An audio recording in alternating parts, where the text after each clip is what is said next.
তোমার আলুর দম কিন্তু রেডি। এখন একটু ধনেপাতা কুচি দিয়ে নামিয়ে নিব। আসলে এর মাঝে দেখাইতে পারি নাই, একটু ব্যস্ত ছিলাম। এই যে ইয়ামিন খাচ্ছে গরম গরম ধোয়া ওঠা আলুর দম। ও মাই গড, কালারটা দেখেন, সেই।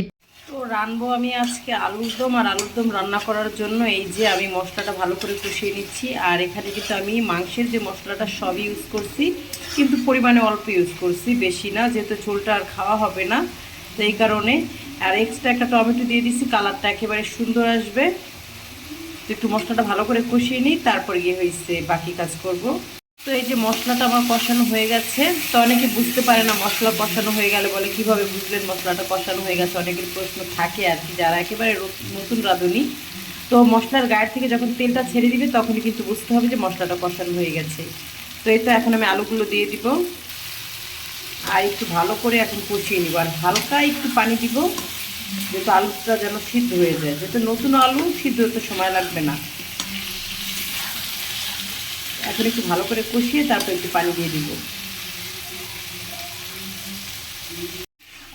এই যে আমি কিন্তু ভালো করে নেড়ে চেড়ে আলুটা একেবারে কষায় নিলাম। এখন একটু পানি দিব। তো এই যে দিয়ে দিচ্ছি আমি পানি।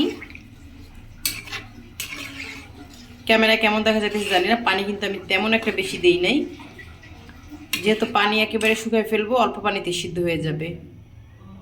তোমার আলুর দম কিন্তু রেডি। এখন একটু ধনেপাতা কুচি দিয়ে নামিয়ে নিব। আসলে এর মাঝে দেখাইতে পারি নাই, একটু ব্যস্ত ছিলাম। দেখেন একেবারে ঝোল শুকিয়ে হয়ে গেছে।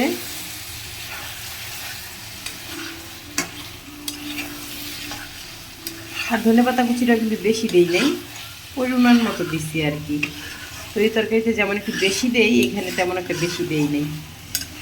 আসলে আমি হাতে ধইরা ক্যামেরা মানে ভিডিও করি, তো এই কারণে একটু ক্যামেরা ভিডিওতে নড়াচড়া করে আর কি। আমার একটা ট্রাইপড কিনা লাগবে, চাইলে মনে হয় নড়াচড়া করবে না। তো যাই হোক, এখন আলুর দমটা একেবারে সার্ভ করে আপনাদের দেখাই দিচ্ছি। এই যে ইয়ামিন খাচ্ছে গরম গরম ধোয়া ওঠা আলুর দম। ও মাই গড, কালারটা দেখেন, সেই টেস্ট। মজা হয়েছে। খাওয়ার আগে তো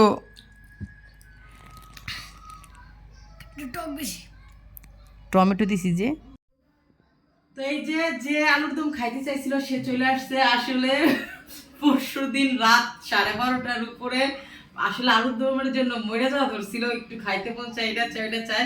তো আজকে যে মানে যখন আমি রান্না করতেছি তখনই মনে করছিলাম আমার হাড়ে যদি একটু তাড়াতাড়ি আসতো, তাহলে গরম গরম একদম মনের কথা। আসলে যে যেটা খাইতে চায়, আমাদের জন্য তো রান্না করি না, যার জন্য রান্না করছি, তো একটু তাড়াতাড়ি আসলে খাইতে পারতো। তো যাই হোক, আল্লাহ কি আয়সা পড়ছে। তো এখন এই যে আলুর দম যার খাওয়ার সে খাবে, আর খাইয়ে আপনাদের বলবো। আসলে প্রচুর গরম, তো কেমন খাইতে পারবে না, একটু চূড়া। আর মেয়ে এই যে বাবার কোলে উঠে বসে রয়েছে। মেয়েটা কার মতো হয়েছে দেখেন তো একটু আপনারা ভালো করে, আমার মতো না তার বাবার মতো। ক্যামেরা দেখলে দেখেন কেমন করে, এরা ব্লগার হয়ে গেছে। ক্যামেরা কি কেমনটা করে দেখ। আচ্ছা, তো যাই হোক, এই যে আজকের আলুর দম আপনাদের ভাইয়া এখন খাবে, আমি একটু খাওয়াই দিই। আলুর দমটা মজা হয়েছে অনেক, কিন্তু গরম বেশি। খাবে? খাবে? এত গরম খাইতে পারবে? আস্তে, গরম কিন্তু, গরম না।